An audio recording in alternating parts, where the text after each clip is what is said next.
அறநிலையத்துறையின் அசையும் மற்றும் அசையா சொத்துக்களின் வருவாய் அதன் புனிதமான நோக்கத்திற்கு மட்டுமே பயன்படுத்தப்படும் அப்படின்னு ஆளுநர் உரையில இடம்பெற்றிருக்கு. இந்த கருத்தை பார்க்கும் பொழுது அறநிலையத்துறையே இருக்கக்கூடாது அப்படின்னு சொல்ற பாஜகவுடைய குரலாகத்தான் தாவேக அரசும் சொல்லுதா அப்படிங்கிற சந்தேகம் எங்களுக்கு வருது. மாண்புமிகு பேரவைத் தலைவர் அவர்களே, மாண்புமிகு தமிழ்நாடு முதல்வர் அவர்களே, அறநிலைத்துறையை பொறுத்தவரைக்கும் கோவில்களின் வருமானம் கோவில்களில் வரக்கூடிய பக்தர்களுக்காக செலவிடப்படும் என்பதை நம்முடைய ஆளுநர் உரையில் இடம்பெற்றதுதான் அதனுடைய சாராம்சம்.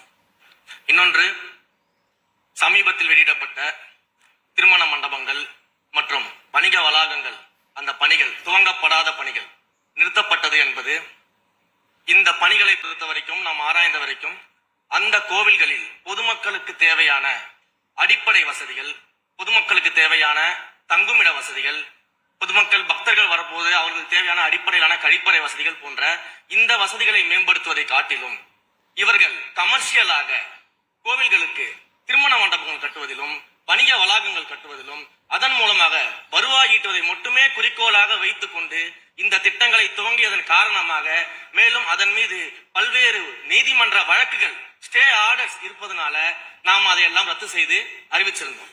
இதற்கு ஒரே ஒரு உதாரணமாக குன்னூரில் இருக்கக்கூடிய அருள்மிகு விநாயகர் திருக்கோயில், ஏறத்தாழ அந்த கோயில்களிலிருந்து கோயில் நிதியை பயன்படுத்தி 10 கோடி ரூபாய் மதிப்பில ஒரு மல்டி லெவல் கார் பார்க்கிங் வசதியை அந்த கோயிலுக்கு ஏற்படுத்துவதற்கான திட்டத்தை இந்த அரசு அனுமதித்திருக்கிறது.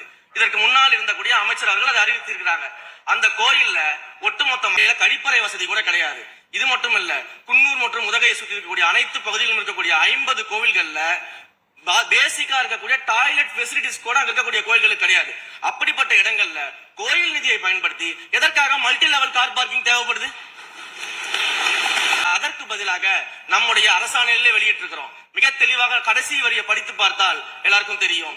இந்த கோவில் நிதியை பயன்படுத்தி கோவிலும் பக்தர்களும் பயன்பெறக்கூடிய வகையில மாற்று திட்டங்களை உருவாக்கும்ன்ற வரியை நம்ம மென்ஷன் பண்ணியிருந்தோம். கல்வி நிலையங்களையோ மருத்துவ வசதிகளையோ நாம செய்து தர மாட்டோம்னு சொல்லல. பழனியில பாத்தீங்கன்னா ஒரு சித்த மருத்துவமனை கட்டுவதற்கான நிதி உதவியை ஒன்றிய அரசு தருவதற்கு தயாராக இருந்தது.